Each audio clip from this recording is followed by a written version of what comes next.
आज का क्वेश्चन है क्लास 11th एनसीईआरटी की एक्सरसाइज 3.3 का क्वेश्चन नंबर 9। इसमें हमें प्रूव करना है कि cos 3π/2 plus x into cos 2π plus x into ये स्क्वायर ब्रैकेट है cot 3π/2 minus x plus cot 2π plus x is equal to 1। अब इस क्वेश्चन में वो आपको अगेन वही टेस्ट करना चाह रहे हैं कि ये जो फुल सर्कल होता है मतलब ये एंगल पूरा 2π का हो गया, मतलब 2π प्लस एक्स। अगर कोई सा एंगल हो रहा है 2π प्लस एक्स मतलब वो x के ही इक्वल है, क्योंकि 2π में आप कंप्लीट सर्कल बना चुके हो। यहाँ पर cos 2π प्लस एक्स को cos x ही लिख देंगे और cot 2π प्लस एक्स को भी आप cot x लिख सकते हैं, है ना। ये तो दो इजी है। अब यहाँ पर cos 3π/2 मतलब एक एक क्वार्टर π/2 का है तो 1π/2 2π/2 3π/2 मतलब 3π/2 प्लस एक्स मतलब आप फोर्थ क्वाड्रेंट में पहुंच गए। फोर्थ क्वाड्रेंट में कॉस प्लस होता है तो कॉस का वैल्यू जो आएगा वो पॉजिटिव आएगा क्योंकि आप फोर्थ क्वाड्रेंट में गए, और कॉस साइन में चेंज हो जाता है तो cos 3π/2 plus x is equal to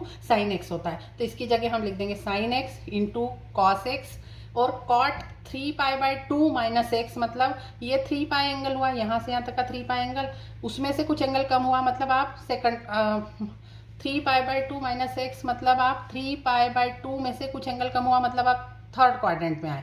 third quadrant में 10 प्लस होता है और cot भी प्लस होता है तो cot की वैल्यू प्लस होगी लेकिन cot का 10 हो जाता है तो यहाँ पर क्या हो जाएगा cot 3π/2 minus x is equal to 10x हो जाएगा। तो अब ये वैल्यूज़ हम यहाँ पर रख देते हैं। तो इसकी जगह हमने लिखा साइन एक्स, इसकी जगह लिखा cos x, और यहाँ पर अभी बताया मैंने ब्रैकेट के अंदर लिखेंगे cot 3π/2 माइनस एक्स को 10x और cot 2π प्लस एक्स को cot x।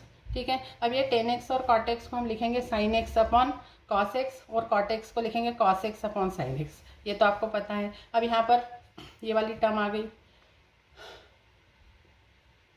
अब यहाँ पर 10x और cot x को हम sin और cos के फॉर्म में लिख देंगे। 10x को लिखेंगे sin x upon cos x और cot x को लिखेंगे cos x upon sin x, और ये वैसा का वैसा ही। अब यहाँ पर एलसीएम आ जाएगा sin x cos x, और यहाँ पर ऊपर आ जाएगा न्यूमरेटर में sin स्क्वायर x और प्लस cos स्क्वायर x, और ये sin x cos x LCM इससे कैंसिल हो जाएगा तो sin square x plus cos square x is equal to 1 होता है, जो कि आपकी राइट हैंड साइड 1 के इक्वल ही प्रूव करनी है।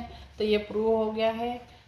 तो अब यहाँ पर मुझे कमेंट करके बताइए कि ये जो साइन 3π/2 प्लस एक्स अगर एंगल होता, किसी केस में साइन 3π/2 प्लस एंगल है तो आप किस क्वाड्रेंट पे हैं, ये आप मुझे कमेंट करके बताइए। Thank you for watching the video. If you are liking our videos then please subscribe the channel and support us.